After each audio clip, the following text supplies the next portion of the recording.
Hi friends, எல்லோரும் எப்படி இருக்கீங்க? இன்றைக்கி நம்ம வீட்டில் வந்துட்டு டின்னர் சீரீஸ் தாங்க பார்க்க போகிறோம். பாத்திரம்லாம் கொஞ்சம் விலக்கி வச்சுருந்தேன். ஸோ பாத்திரம்லாம் ஃபஸ்ட்டு எடுத்து க்ளீன் பண்ணிடலாம் அப்படின்னு சொல்லிட்டு எடுத்து வச்சிட்ருந்தேன். என்னோடய பொண்ணு வந்து இடையில கொஞ்சம் டிஸ்டர்ப் பண்ணிகிட்டே இருந்தா. அதுக்கப்புறம் அவளையும் சமாளித்து விளையாட பொருளெல்லாம் கொடுத்து விளையாட சொல்லிவிட்டு நான் ஃபஸ்ட்டு பாத்திரம் எல்லாமே எடுத்து வச்சுட்டு அதுக்கப்புறம் சாம்பார் வைக்க ஸ்டார்ட் பண்ணிட்டேன். இன்றைக்கி வந்துட்டு சாம்பார் வைக்க ஸ்டார்ட் பண்ணிட்டேங்க. இன்றைக்கி வந்துட்டு நான் கொஞ்சம் ப்ளைன் சாம்பார் தான் வச்சுருந்தேன், துவரம் பருப்பு யூஸ் பண்ணி. ஸோ சாம்பார் நல்லாவே டேஸ்ட்டாகவே இருந்தது. சாம்பார் வந்து வச்சுட்டு விசில் போட்டு வச்சுட்டேன். அதுக்கப்புறம் சட்னி ரெடி பண்ணிடலாம் அப்படின்னு சொல்லிட்டு ரெடி பண்ணிகிட்டு இருந்தேன். அப்போ எங்கள் வீட்டுக்கார் வந்து எனக்கு கடை பார்த்துட்டு இருந்தாங்க. ஸோ அவங்களுக்கு ஏதாவது மழை பெஞ்சிட்டு இருந்ததா, அவங்களுக்கு ஏதாவது ஸ்நாக்ஸ் பண்ணி கொடுக்கலாம் அப்படின்னு சொல்லிட்டு பூஸ்ட்டு போட்டு பாலாற்றி எங்கள் வீட்டுக்காருக்கும் பாப்பாவுக்கும் கொடுத்துட்டேன். பூஸ்ட்டு போட்டு எடுத்துகிட்டு போனேன். கடையில் பாப்பா மேலே உட்காந்துட்டு சேட்டை பண்ணிகிட்டு இருந்தேன் அவங்க அப்பாட்ட.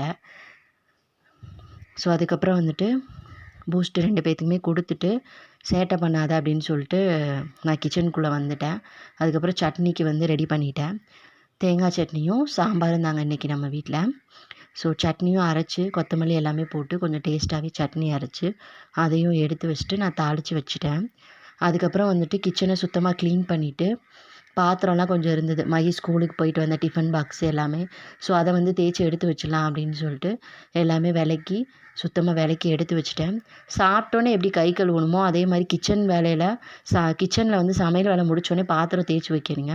இல்லைன்னா ரொம்ப அது கொஞ்சம் டிசப்பாயின்மெண்ட்டாகவே இருக்கும். அதனால் சமையல் வேலை முடித்தோடனே கிச்சனை க்ளீன் பண்ணிவிட்டு நான் பாத்திரம்லாம் தேய்ச்சி வைக்க ஆரம்பிச்சிட்டேன். எல்லாமே தேய்ச்சி எடுத்து வச்சுட்டேன். தண்ணி வடிஞ்சோடனே அதுக்கப்புறம் இன்றைக்கி வந்துட்டு என்னோடய ஹஸ்பண்ட் வந்து இலை கொண்டு வந்திருந்தாங்க. எனக்கு இலையில சாப்பிட்றது ரொம்ப பிடிக்குங்க. அவங்களுக்கு இலை கிடச்சிருக்கும் போல், சரி கொண்டு வந்திருந்தாங்க. இன்றைக்கி நைட்டு நம்ம வீட்டில் வந்து எல்லாத்துக்குமே இலையில தான் சாப்பாடு. ஸோ மாவு பாக்கெட் எடுத்து பக்கெட்டில் ஊற்றி வச்சுட்டு அதுக்கப்புறமா இட்லி ஊற்றி வச்சுட்டேன்.